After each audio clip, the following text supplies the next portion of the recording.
안녕하세요. 빌딩입니다.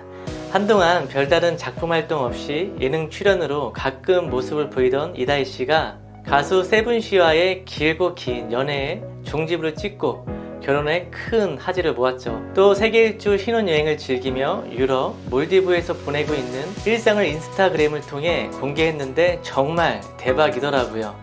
결혼 소식과 신혼여행 소식으로만 핫한 게 아니에요. 얼마 전 각종 포털 사이트에서 노현동 빌딩을 매각하여 200억 시세 차익을 얻었다는 뉴스가 큰 화제가 되었었죠. 자, 먼저 축하드립니다. 정말 겹경사시네요. 그리고 정말 부럽습니다. 사실 저는 세븐씨가 더 부럽습니다. 그러나 부러워하면 지는 거죠. 우리 부러워하지만 말고 우리가 이다희 씨에게 배울 건 배우고 가야 되지 않겠어요? 바로 배우러 가볼까요? 이다희 씨는 2016년 4월 해당 빌딩을 46억 8천에 매입해서 2022년 240억에 매각하였습니다. 와, 6년 만에 시세 차익 200억이라니. 6년 만에 5배의 차익을 본 건데 제가 빌딩 일을 15년 하면서 5배 시세 차익은 처음 보네요. 그래서 한번 어떤 건물인지 이 팔품을 팔아서 알아봤습니다. 제가 오늘 어떻게 5배를 남겼는지 확실하게 정리해 드리도록 하겠습니다.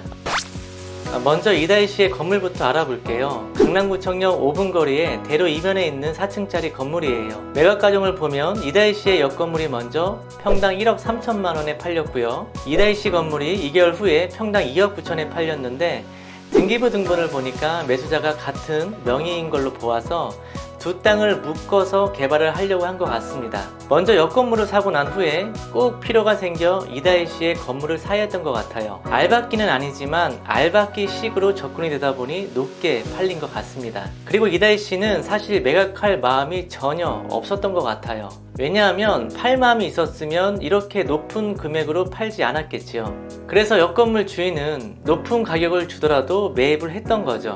또 이다희 씨 건물은 직거래로 거래가 되었더라고요. 옆 건물 매수자가 직접 이다희 씨 회사로 연락을 해서 매입을 한 것 같아요. 직거래가 수수료를 아끼기 위해서는 좋은 방법이긴 하나 만일 중개사가 있었으면 중간에 금액 조율을 합의해 가면서 했을 텐데 이번 사례를 보고 직거래가 꼭 좋지만은 않다는 말씀을 드리고 싶네요.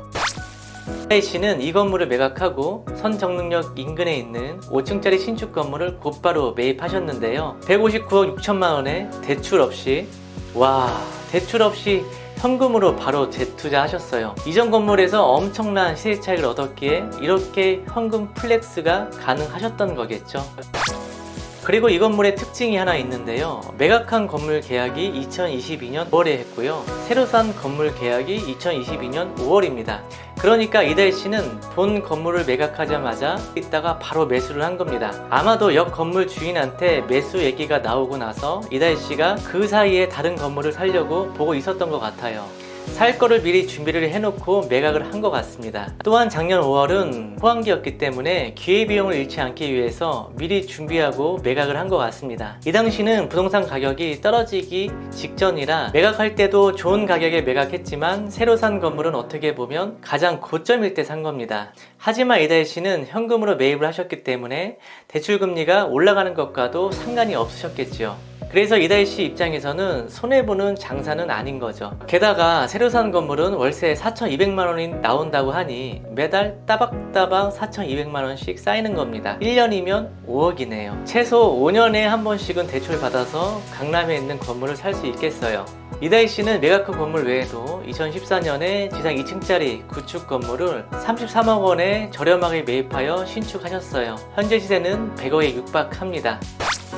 그런데 이다희 씨가 투자한 건물은 특징이 또 있어요. 3개의 건물이 모두 한 블럭에 있다는 겁니다. 이다희 씨는 이곳에 사고팔고 하면서 이 지역 시세만큼은 누구보다 잘 알고 있었을 거예요. 거주하는 집도 이 블럭에 있는 노현 라폴리움에 사시는 것 같더라고요. 이런 걸로 봤을 때 이다희 씨는 나름대로 투자 원칙이 있었던 것 같아요. 내가 제일 아는 지역만 투자한다 이지요. 또한 내가 제일 아는 지역은 실패가 없지요. 더욱이 강남이기 때문에 더욱 그럴 겁니다. 그런데 저는 이런 투자 원칙을 갖고 이 모든 것을 이다희 씨가 다 했다고는 보지 않습니다. 그럴 만한 이유가 있거든요. 새로 산 건물이 법인으로 매입을 했는데 대표자가 어머니로 되어 있으세요. 그래서 이 모든 것을 이다희 씨가 다 했다기보다도 아마도 어머니의 투자 철학이 여기에 많이 묻어있지 않았을까라는 제 사견입니다. 보통 연예인들이 본인들이 다 하지 않고 부모님들이 옆에서 많이 도와주시거든요. 유명 연예인들은 또 아무데나 막 다닐 수가 없잖아요. 제가 아는 분만 하더라도 유지태 씨, 이특 씨, 손예진 씨, 시스타의 다솜 씨, 한효주 씨 등 모두 부모님의 도움으로 하신 걸로 알고 있어요. 이렇게 이다희 씨의 부동산 투자 사례를 분석해 보았는데요. 두 군데 빌딩에서 월 7천만 원 이상은 가능할 것으로 보입니다. 자, 이 정도면 별다른 작품 활동 없이도 초와 결혼식과 신혼여행이 어떻게 가능한지 이해가 가시겠죠? 또한 이다희 씨가 강남 지역에 투자를 계속 하시면서 적절한 매수 타이밍을 놓치지 않으시는 것, 수익은 또다시 투자로 세팅하여 계속 수익의 파이프라인을 만들어서 현금 흐름을 가지고 가시는 것을 보면서 투자에 잘 활용했다고 느끼실 수 있겠습니다. 또 엄청난 시세 차익에 산 증거가 되는 사례겠죠. 왜 제가 그토록 강남을 강조하는지도 이해가 가셨을 거예요. 오늘은 여기까지 하겠습니다. 배울 건 똑똑히 챙겨 배우고 가시는 모든 구독자님들 도움이 되셨다면 좋아요, 구독 꼭 부탁드려요. 여러분 모두 건물주가 되는 그날까지 안녕.